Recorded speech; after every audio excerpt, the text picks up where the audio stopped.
friends, welcome back to my channel. Good morning to all of you. So, you all are doing good. I'm also good here. As you know that we are going through our tense series only. In tense we already have read the present tense, past tense along with their forms also. And yesterday I uploaded a video that is regarding the simple future tense. Future tense, as you know, I am just correlating with some other. So simple future tense, भविष्य में होने वाले काम जो है हमारे वो future में आते हैं. फ्यूचर का मतलब ही भविष्य होता है.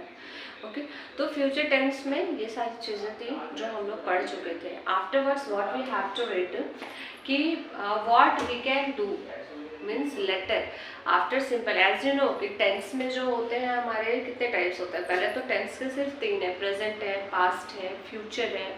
अब प्रेजेंट में फिर 4 होते हैं. Simple present tense, present continuous tense, present perfect tense, present perfect continuous tense.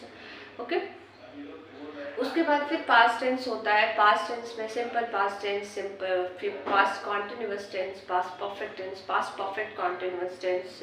और फिर एक एक के जितने इंटरोगेटिव है, negative sentence, interrogative negative sentence, ये सभी का ट्रांसलेशन मैंने बता दिया है कि कैसे असर्टिव में ट्रांसलेट करना है. नेगेटिव के फॉर्म एग्जाम स्ट्रक्चर्स क्या होते हैं सभी का मैं बता चुकी हूँ. आई रिक्वेस्ट यू गाइस कि प्लीज़ आप लोग उस वीडियो को ज़रूर देखना. ओके मुझे पता है इनसे आपके बहुत सारे कॉन्सेप्ट क्लियर होंगे. आफ्टरवर्ड्स नाउ टुडे हम लोग को क्या करना है, future continuous tense. Okay future continuous tense.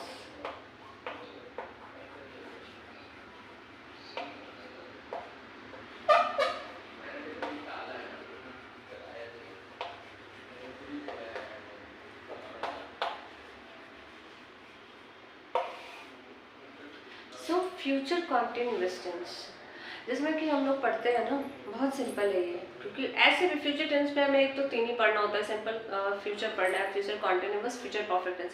Future perfect continuous हमें पढ़ने की जरूरत नहीं होती है. पहले तो होते भी थे, अब तो एडवांस डिक्शनरी में उसे नहीं पढ़ाते हैं. तो फ्यूचर कॉन्टिन्यूअस टेंस मतलब मैं खा रहा हूँ, मैं पढ़ रहा हूँ, मतलब सिंपल रहेगा रहागा ऐसे करके लगा होता है इसमें. अब मैं इसके स्ट्रक्चर की बात करूँ तो स्ट्रक्चर जो हमारा होता है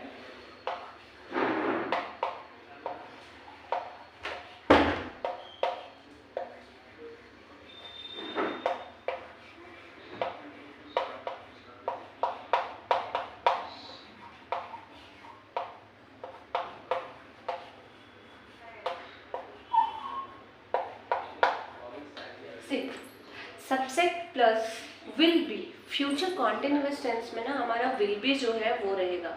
सिंपल फ्यूचर में व्हाट डिड आई से कि सिंपल फ्यूचर में हमारा विल होता है, फ्यूचर कॉन्टिन्यूअस में विल बी लगा होता है.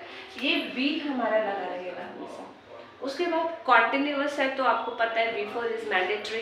V4 तो लगना ही लगना है. उसमें ing जिसे हम लोग बोलते हैं simple V1 plus ing that is called V4.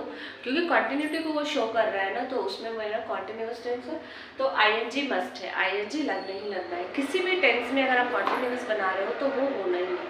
Afterwards अगर मैं एक एग्जाम्पल दूँ, एक मैं सिंपल, क्योंकि बहुत सिंपल है गाइस, आपको छोटी छोटी समझ में आ जाएंगी.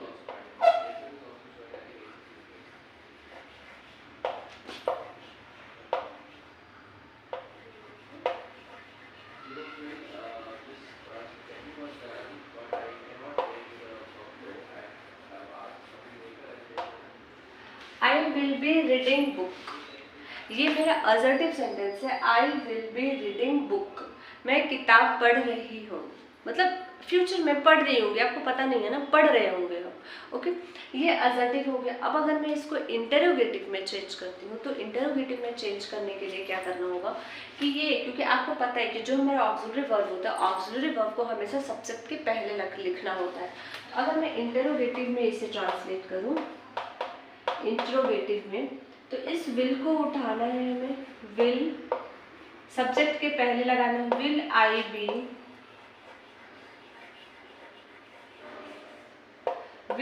B reading book not of interrogation. क्योंकि आपको पता है कि जब हम इंटरोगेटिव में चेंज करते हैं तो हमेशा ऑक्सिलरी वर्ब को उठा के सब्जेक्ट के पहले रखना होता है. तो अब अगर हम आप देखो सब्जेक्ट के पहले अगर मैं रख देती हूँ तो ये हमारा स्ट्रक्चर बनता है. अब फ्यूचर की बात हो, ओके फ्यूचर में मैं नेगेटिव की बात करूँ, नेगेटिव में ट्रांसलेशन कैसे होता है, तो नेगेटिव में ट्रांसलेट करने के लिए हमें क्या करना होता है कि विल बी के बीच में नॉट पुट करते हैं। जैसे I want to be reading book, मैं लिख के बताती हूँ आपको, ये ज़्यादा सिंपल है।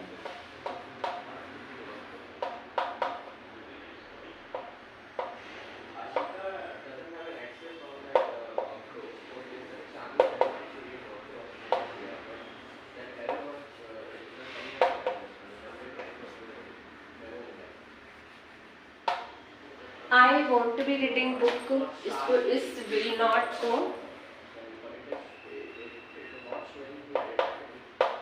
आप ऐसे भी लिख सकते हो, I want to be reading book. Okay, उसके बाद फिर क्या होगा, मेरा इंट्रोगेटिव नेगेटिव वो भी आपको पता है, क्योंकि देखो गाइस जितने भी हमारे टेंस होते हैं ना सबके स्ट्रक्चर ऑलमोस्ट सेम होते हैं, बस जो चेंज होता है ना वो ऑक्सिलरी वर्ब का चेंज होता है, वर्ब का चेंज होता है, बस उसके अलावा कोई चेंजेस नहीं होते, सभी चीज़ें सेम है। अब मैं यहाँ पे बोलूँ इंट्रोगेटिव नेगेटिव, तो ये हो जाएगा मेरा will I not be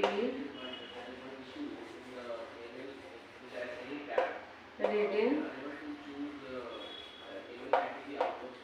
will I not be reading book, ये आप देख सकते हो, मैं साइड चढ़ जाती हूँ, यहाँ देखो ये हो गया आपका इंट्रोगेटिव नेगेटिव। ये सिंपल सेंटेंस था जो मैंने फ्यूचर कॉन्टिन्यूअस टेंस में आपको बता रखा है कि ऐसे आपको ट्रांसलेट करनी होती है। ओके गाइस, तो आपको एक चीज़ ध्यान रखना है कि ये जो विल है ना, विल शैल भी आप यूज़ करके, आपको पता है आई और वी के साथ शैल यूज़ करते हैं। आफ्टरवर्ड जितने भी हमारे सिंगुलर नाउन में आते हैं प्लूरल में, वहाँ पे हम विल का यूज़ करते हैं। They will be, Sita will B, she will be, others I के साथ भी अब हम शैल की जगह विल का यूज़ करते हैं। That's both are correct. Okay, this both are correct, no issue on that. So ये हमारा कॉन्टिन्यूअस टेंस था, फ्यूचर कॉन्टिन्यूअस जो मैं बताई, बहुत सिंपल है, छोटा सा स्ट्रक्चर इसका होता है, subject will be, V one plus I N G plus object, that's it. अब इसी में इंट्रोगेटिव में आप चेंज करो, नेगेटिव में चेंज करो, नेगेटिव इंट्रोगेटिव में चेंज करो, तो ये छोटा सा पार्ट था जो मैंने बताया। I just tell you guys कि आपने जितने भी टेंस पढ़े, जब भी आप टेंस पढ़े हो, इसके स्ट्रक्चर्स हैं, फॉर्म्स है, असर्टिव नेगेटिव ट्रांसलेशन है, आपको बैक टू बैक वो सभी को प्रैक्टिस करते रहने। आप जितना प्रैक्टिस करोगे उतनी चीज़ें रिवाइज होगी और आप उसको समझ पाओगे। ओके, तो आई होप आपको ये समझ में आया, क्योंकि ये छोटा सा एग्जांपल था। मैं अगर दूसरा एग्जांपल भी लेकर के बताऊँ आपको कि Sita will be going to school, Sita will be, ये रीडिंग में मैं थोड़ा और एग्जांपल लेते, the cow will be grazing in the field, will the cow be grazing in the field, will the cow not be grazing in the field, तो ये चीज़ हो गया। अगर मैं प्लूरल की बोलूँ तो children will be watching TV, children will be playing in the field.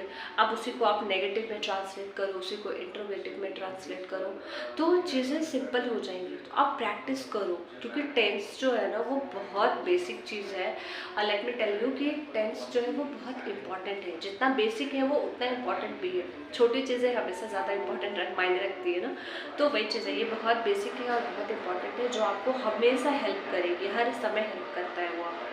तो आई होप आपको टेंस समझ में आ रही होगी। यहाँ पे हमारा फ्यूचर कॉन्टिन्यूअस टेंस हो गया। नेक्स्ट वीडियो में फ्यूचर परफेक्ट करूँगी, कि छोटे छोटे फ्यूचर परफेक्ट कॉन्टिन्यूअस हमें पढ़नी नहीं, फ्यूचर परफेक्ट टेंस में करूँगी। Afterwards it will be completed, ये टेंस सीरीज हो जाएगा, फिर मैं वॉइस नरेशन, या फिर अगर आपको कुछ और